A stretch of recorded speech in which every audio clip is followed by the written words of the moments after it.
दानव है मेरे राम।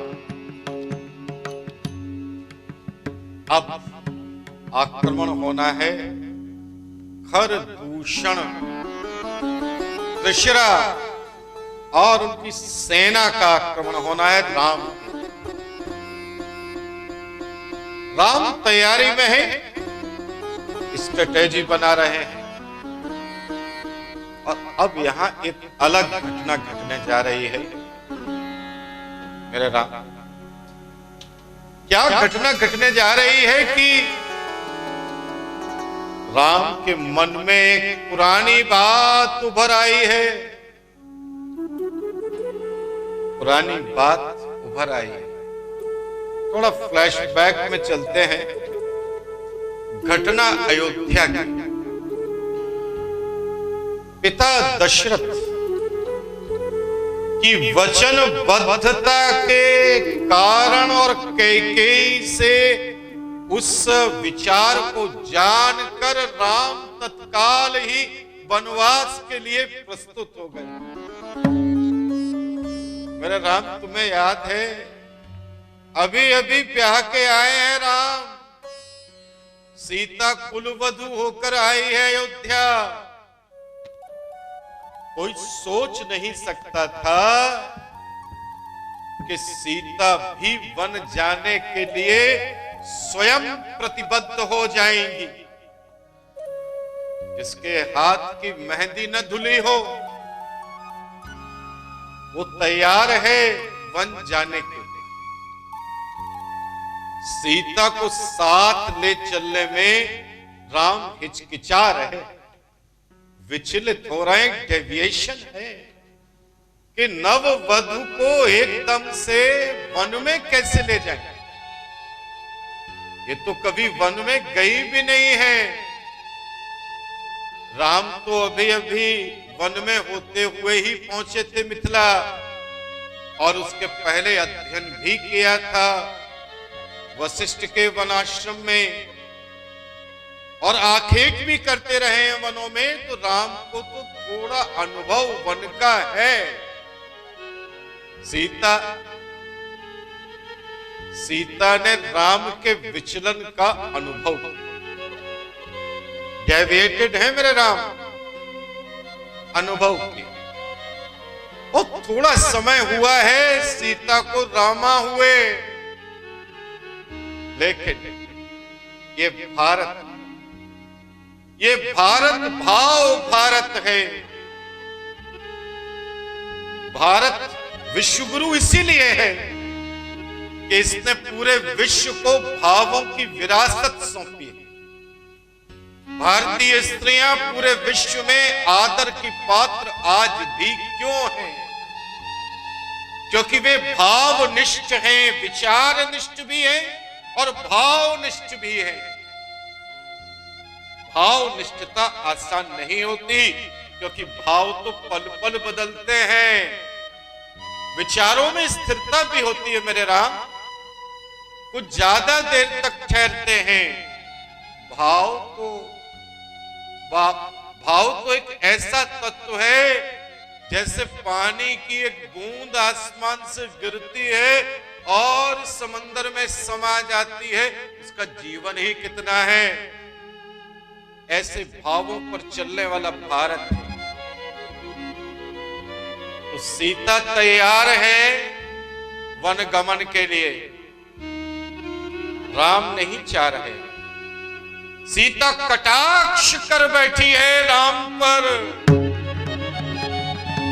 कटाक्ष कर दिया और कहा, सीता ने कहा राम से कि मेरे पिता को नहीं पता था कि वो अपनी बेटी का विवाह एक स्त्री से कर रहा है। सीता ने राम को स्त्री बताई, स्त्री बताई, और राम को बड़ा चुभ गया, क्योंकि भारतीय पुरुष को चुभता भी बहुत है, यह भी खास बात है। इतना दूसरे समाजों में पुरुष को चुभता नहीं है, भारतीय पुरुष को बहुत जल्दी चुभ जाती है बहुत सी बातें। सीता का यह कहना राम के पुरुषत्व के लिए एक बड़ी चुनौती बन गई। और पुरुषत्व जो होता है उसके लिए अपनी प्रिया की आंखों में प्रशंसा देखना जीवन का सबसे बड़ा पुरस्कार भी होता है।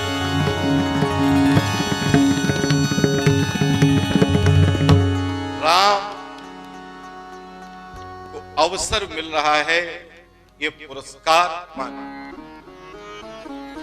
हालांकि राम सोचते हैं, उन्हें आश्चर्य है, आज भी आश्चर्य है। 10 वर्ष बीत गए हैं विवाह को। राम को आश्चर्य इस बात का हो रहा है कि आखिर सीता ने ऐसी चुनौती क्यों दी। सीता तो स्वयं ही राम के पुरुषत्व को देख चुकी थी। धनुष भंग करना, वो भी पिनाक का भंग करना, परशुराम के दूसरे धनुष वैष्णव धनुष को चढ़ाना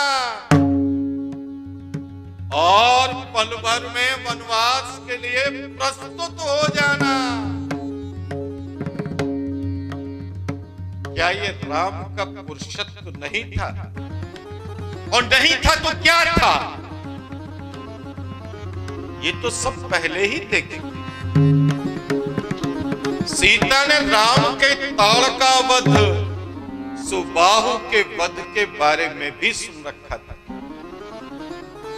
सीता ये भी जानती थी उस क्षण अयोध्या में कि राम के पास दिव्यास्त्र भी हैं, ऋषि विश्वामित्र के दिए हुए। राम ऐसा लगा तो था कि सीता ने अपने उद्देश्य की पूर्ति के लिए राम के पुरुषत्व को चुनौती दे डाली है। सीता का अभिप्राय गंभीर नहीं, लेकिन मेरे राम तो पुरुष हैं। राम के अंतस में सीता की चुनौती बैठी हुई है, बैठ गई। अभी मुक्त नहीं है राम सीता की इस चुनौती से। राम के सामने, उनके मस्तिष्क में पूरी वनवास यात्रा चल रही है, फ्लैशबैक चल रही है। प्रयाग चित्रकूट होते हुए राम दंडक वन और पंचवटी में पहुंचे थे।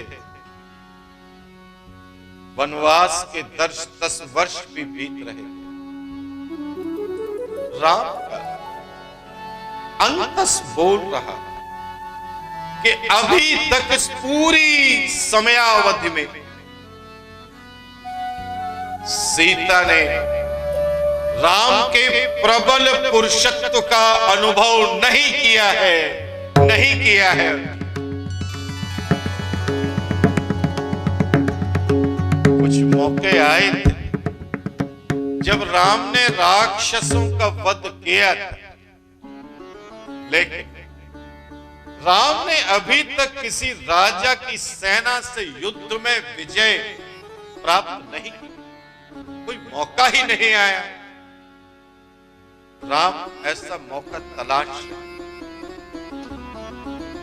शूर्पणखा के घायल होकर चले जाने के बाद तय हो गया था कि पंचवटी पर आक्रमण होना है। और ये आक्रमण छोटा नहीं होना है कि 4 राक्षस आएंगे और राम से लड़ेंगे और सीता पर हमला करेंगे। ऐसा नहीं होगा। राम की अंतःचेतना जानती है, अच्छी तरीके से जानती है कि ये भीषण आक्रमण होगा।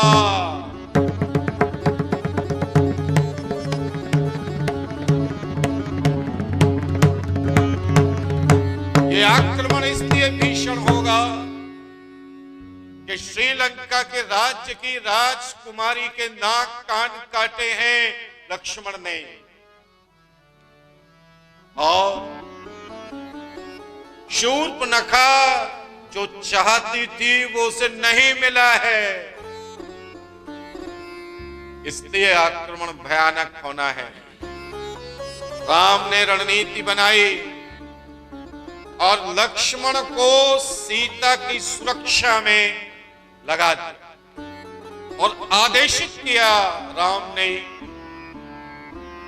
अयोध्या के वनवासी राजकुमार ने आदेशित किया अपने छोटे भाई को कि जाओ और पास में स्थित एक गुफा में सीता को ले जाओ और सीता की सुरक्षा करना ही एकमात्र तुम्हारा कर्म है।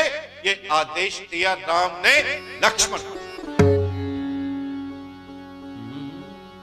लक्ष्मण को ये अच्छा तो नहीं लगा, लेकिन कर भी क्या सकते। और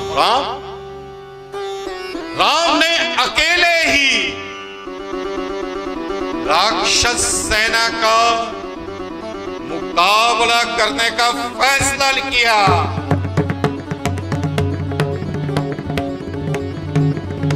आ गए खरदूषण, त्रिशर और उनकी 14,000 राक्षसों की सेना।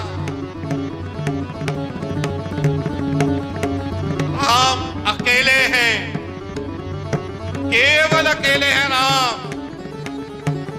राम है, उनका धनुष है, उनका तुणीर है, उनके शस्त्र हैं और सामने है खरदूषण, त्रिशर और 14,000 की सेना। मेरे राम, कल्पना करो 14,000 आदमी नहीं है सामने, राक्षस है सामने और उनके सामने है कोमल गात अकेले राम। तीर कब चलता है और तुणीर से कब दूसरा तीर हाथ में आता है कोई जान नहीं पाता, कोई समझ नहीं पाता। हतप्रभ है कौन? खरदूषण, त्रिशर सब देख रहे हैं राम की युद्ध कला को। क्या भीषण कला है, दुर्धर्ष है राम। राम लड़ रहे हैं, सामने उनके हैं खरदूषण, त्रिशर, 14,000 राक्षस। लेकिन राम नहीं लड़ रहे हैं सबसे, राम तो लड़ रहे हैं सीता के उस कटाक्ष से कि तुम में पुरुषत्व नहीं है, अस्तित्व है। राम अपने अस्तित्व का परिचय दे रहे हैं, अपने एग्जिस्टेंस को प्रमाणित कर रहे हैं। राम जुनून की हद से बाहर है राम। कब सारे 14,000 राक्षस लाशों के ढेर में बदल गए, कोई नहीं जान पाया। जब गिद्ध और चील अपने महाभोज के लिए मंडराने लगे, महाभोज की तैयारी हो गई, लाशें ही लाशें हैं, रुधिर की नदियां बह रही हैं, केवल रुधिर है, लाशें हैं, कटे हुए सिर हैं, कटे हुए हाथ हैं, गिरे हुए शस्त्र हैं, अस्त्र हैं। रक्त और लाशों ने जंगल को कुरूप कर दिया है। पूरी पंचवटी के आसपास श्मशान घाट बन गया है। मही परत उठी भट भीरत मरत न करत माया अति घनी सुर डरत 14 सहस प्रेत बिलोक एक अवध धनी सुर मुनि सभय प्रभु देखी माया नाथ अति कौतिक करो देखई परस्पर राम देखई परस्पर राम देखई परस्पर राम करे संग्राम रिपुदल लरि मरो देखई परस्पर राम करे संग्राम रिपुदल लरि मरो।